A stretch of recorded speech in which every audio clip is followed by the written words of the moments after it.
Good morning, sir. Good morning, everyone. I'm Marasigan Elaine Recto, taking BLIS course. The topic I will present today is Mathematics in Social Network. So, what is Mathematics in Social Network? To simulate how a social network forms, mathematicians use random graphs that model how people make connections as they enter the network.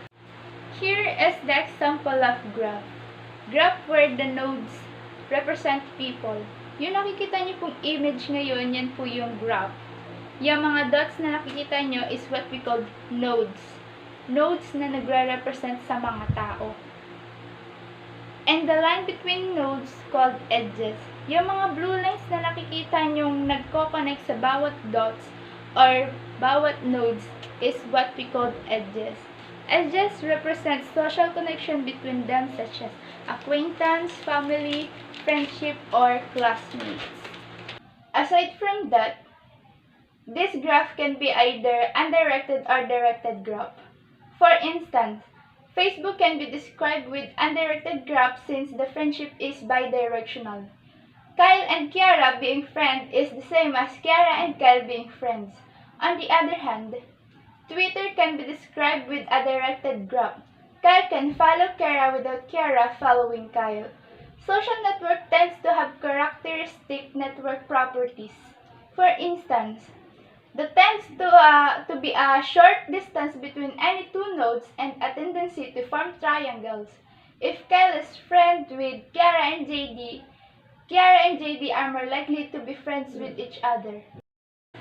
So that is what Mathematics in Social Network. That's all. Thank you for listening and I hope you learn a lot. Good morning, sir. I'm Didi Marsigan, taking Bliss course. The topic I will present today is Mathematics Social Network.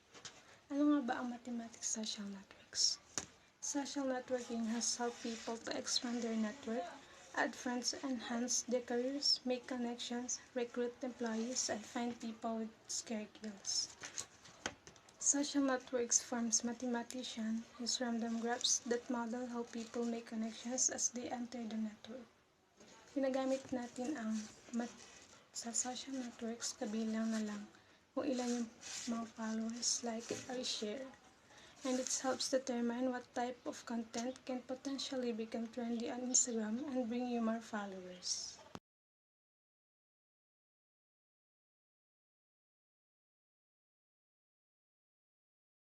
Good morning, sir. Good morning, everyone. I'm Sakal Abikili Carejo, taking this course. The topic that I will present today is what is the role of mathematics in political science. We already knew how important mathematics in our daily lives, right?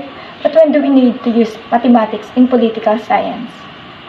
Political scientists use math and statistics to predict the behavior of a group of people. They must keep track of the social, political, and monetary implications of communities' opinions and actions. Political scientists study the population using many different applications of math, including computer science, database management, statistics, and economics. What role do statistics play in politics? Example is political campaign strategy. Political candidates spend huge sum of money on election campaigns, while the public primarily sees funding spent on advertising. There are other critical and costly financial aspects too. One large chunk of spending is statistical research that leads to strategy. Research in political election has ramifications for every aspect of candidates' campaign.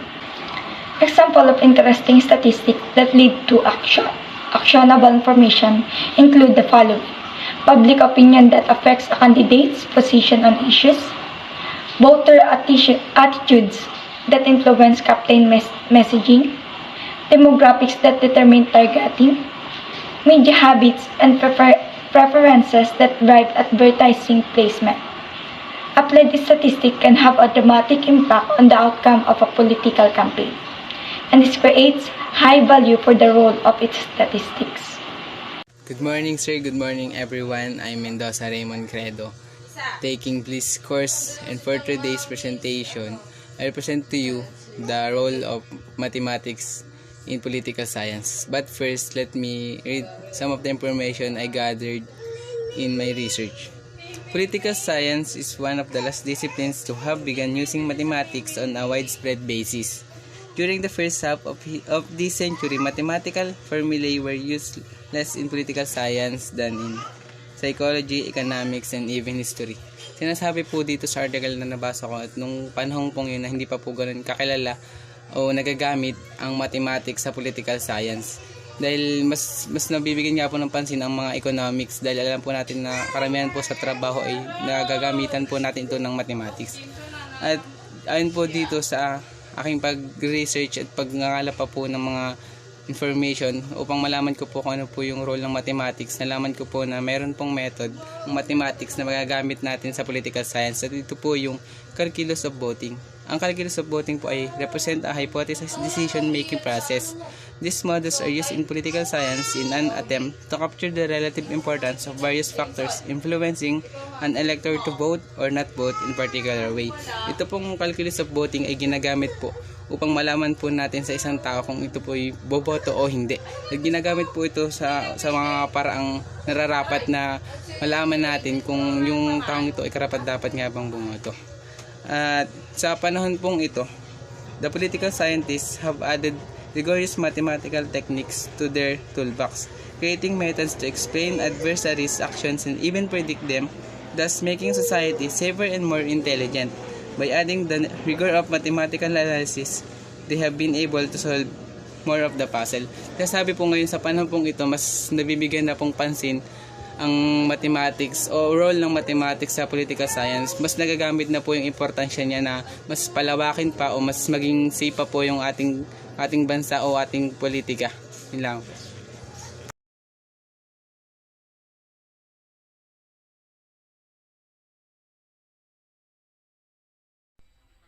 Good morning, sir. I'm Michana April taking this course.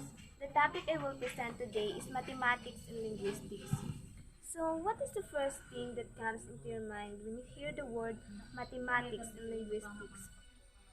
Mathematics and linguistics is the study of mathematical structures and methods of importance to linguistics. This shows the relationship from the linguistics in the mathematical concept. The language of mathematics can be learned, but requires the efforts needed to learn any foreign language. Thank you. Good morning, sir. I'm Manimtim Jan Alrina Luz, taking Bliss course. The topic I will present today is mathematics and linguistics. Why is mathematics used in linguistics? Mathematics meets this definition of a language. Linguists who don't consider math a language cite its use as written rather than spoken form of communication. Math is a universal language. The symbols and organization to form equation are the same in every country of the world. Mathematical linguistics introduces the mathematical foundation of linguistics to computers, scientists, engineers, and mathematicians interested in natural language processing.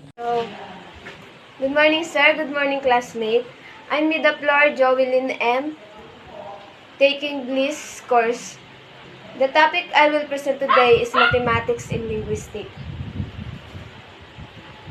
The subject of mathematical linguistical was essentially equivalent to formal language theory, which was initiated chiefly by Noam Chomsky's early work in the late 1950s. So, sa una pong sentences na ito, sabi po, mathematical linguistical was essentially equivalent to formal language theory. Meron po tayong formal language theory, which is na magagamit natin sa math like symbols, meaning, yung symbols, meaning, syntax and grammars po. So,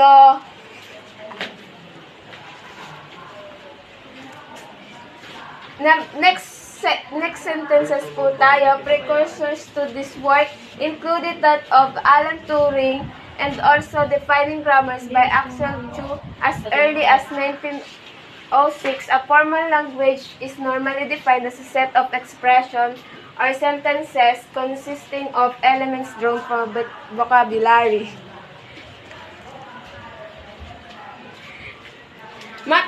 Mathematicians, scientists, and others use math to communicate concept mathematics described itself.